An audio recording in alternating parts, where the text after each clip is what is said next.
विद्यार्थ्यांना विमान सफर घडवणाऱ्या गुरुजीवर उपोषणाची वेळ।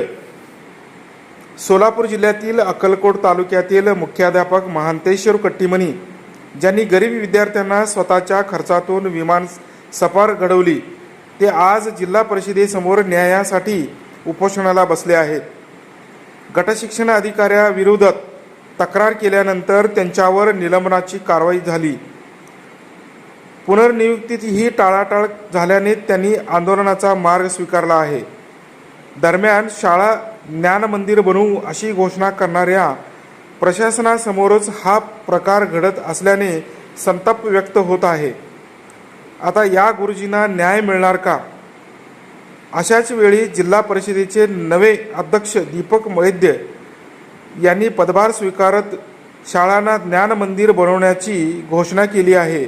मात्र त्याच जिल्हा परिषदेच्या गेटसमोर एक शिक्षक न्यायासाठी झगडताना दिसत असल्याने प्रशासनावर प्रश्नचिन्ह उपस्थित होत आहे। हेच का ज्ञान मंदिर असा सवाल आता नागरिक आणि पालकांकडून विचारला जात आहे।